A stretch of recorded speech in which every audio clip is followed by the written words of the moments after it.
In this lesson, we're going to be merging plants and trees into our scene and creating an XREF scene once we have all of them laid out. Now, to get going, I've already prepared a file for you to merge into your scene, and this just cuts out a little bit of time. Basically, I've looked for plants and trees that are available online without necessarily you needing to go and purchase them. So they are free examples. Most of them are not as high poly as you would get in the proper commercial examples, but at least allows us to share them with you and for us to use them. So let's go and import them in. So basically go to import and then merge, and then we go to the project files folder, into referenced files and 3D models. There you will find the file called trees and plants. Just double click on that, and here we're going to import everything which is basically grouped. We're not going to import the actual text, since they are just text references to the names of those files, and then that provides the link to where they are from. Once you have those groups selected, just click on OK.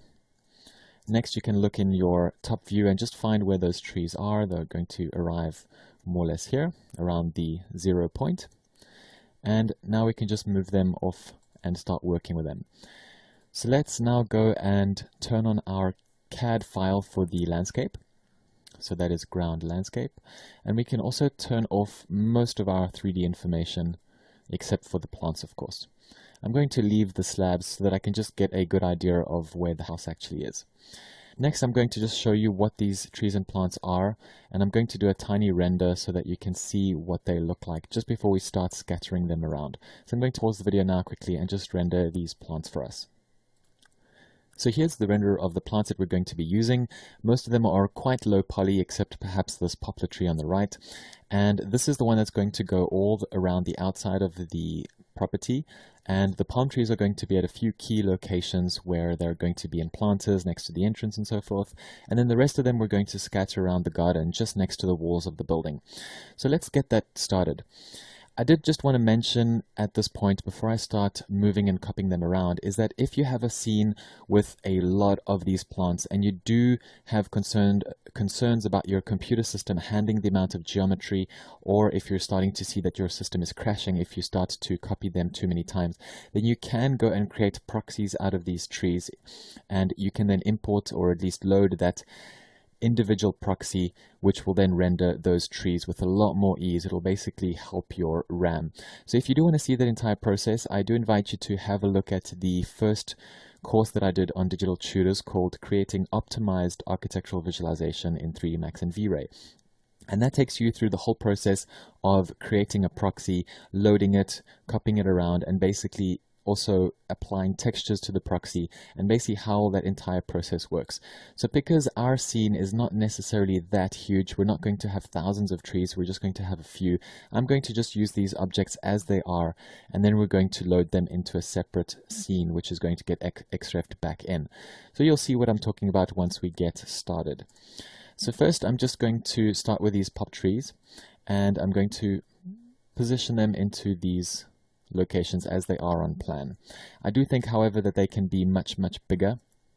So I'm going to turn on my site mesh, and I'm going to just move them up slightly. And I'm going to also change the position of the pivot point. So I'm going to go and choose to affect the pivot point and move that down to the base of the tree, and that will help me when I scale up the tree, because it will now scale up according to that pivot point, which means that you won't have to redo the height of your tree. So there are theoretical limitations to how big you can make trees, but I'm just going to do everything to basically work by eye. I don't necessarily want to have too many tiny trees. I rather want to work with a couple big ones. So once I have a size in place, I'm then going to start copying these trees around. So just holding down Shift, dragging them across, and I'm going to make a couple of copies. Then each of those copies, you can change the scale slightly, you can change the rotation so that they look a little bit more unique. If you do have many trees, you can also look at software, or at least plugins, that allows you to create a random assortment of these trees. So randomizer, I think there are a couple off the top of my head that you can use. Otherwise, if there are not too many, you can just do it by eye and by hand. So anyway, I'm going to do most of this on the side by just pausing the video and copying the trees around, and I'm going to do exactly the same thing, fallen tree and the rest of these bushes. So right now I'm going to pause, and then we'll get back to the scene once the rest of these plants have been copied and spread around the scene.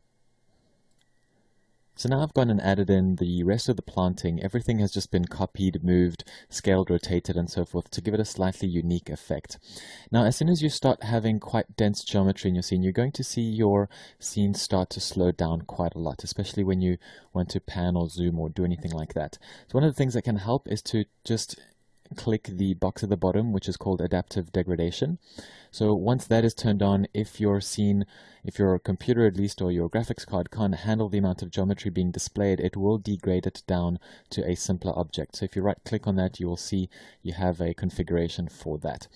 So the other thing that you can do is to select your object and right click, go to object properties, and just display as box. Just tick that, and that object will then display as a box, and this is much easier for your graphics card to then display.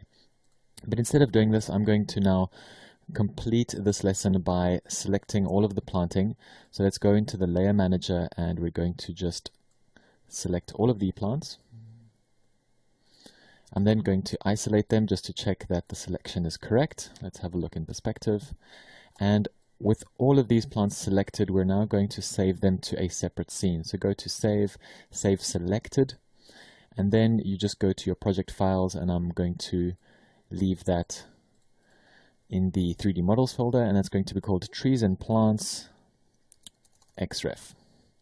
Save that. Once you're sure that it's saved, you can then delete it from your scene, and your scene is now light and easy to manipulate again. Let's just turn off our landscaping CAD layer. And lastly, to get that scene back in, we just need to go to Import, or rather, sorry, you go to References, XREF Scene, and your XREF Scenes dialog box will show up. You will click on Add, and then you will go across to that file that you've just saved for yourself. So 3D Models, Trees and Plants, XREF, and you will then open that file. And just before you do include it into your scene, or at least while you're still here, you have a few options. You can enable it to show it in your scene. Visible will turn it on and off within your scene. So basically, enable will apply or merge, so to speak, the scene into yours. Visible will make the objects visible within your scene, and box will show them as a box. So this is quite nice. I just usually keep all of these boxed so that I have a much easier scene to rotate and move around. So lastly, just before we finish this lesson, let's go and have a look at what our scene looks like. I'm going to pause the video again, and we're just going to render this scene, and then we'll have a look what this looks like. So I'm just going to turn on all the layers before I do that. And let's now pause and have a look what we have. So here's our render. It has completed, and it'll give you an idea of what the planting is starting to look like. So already I can see that perhaps this needs a little bit more density. This is looking okay. I don't mind these scattered plants and with some bare wall. That pretty much looks okay. This palm tree looks fine. I may look at the height of it, whether it's not too high. I want to make sure that that palm tree doesn't block any of the views. So that's the reason why it is quite large. As well, there may be some shrubbery or something underneath these edges to make it look a little bit more rough, because right now it looks too much like a golf course still. So all of those tiny tweaks can be done in the very much the same way that we have gone and done this. I do just want to add before finishing this lesson, if you do want to go and change or at least move your plants around or add more plants, you're going to need to do that in a separate scene. So what I can then recommend that you do, if you do want to work on that scene which you're XREFing into this scene, is you can select certain objects that you want to work with, for example your slabs, the site mesh, and you can go and save that out. So you save selected and import these objects or merge them into the actual scene with your trees and plants. That'll then allow you to see where the ground plane is, and you can go and move those plants and then save your scene, and obviously delete that site mesh that you have had imported into that scene. So anyway, that's just part of the workflow if you do need to go and continue developing that XREF scene, since now you obviously can't change it from this model. So that pretty much brings us to the end of this lesson. The next lesson is going to be more of just a finalization of the actual render. We're going to tweak the light a little bit more since the render was a little bit dark. If I just bring that render back here, the render was a bit dark. We do want to render it with a different color background sky so that when we bring it into Photoshop, we don't have black edges around our leaves. We do want to have more sun. I think this is still looking a little bit gloomy.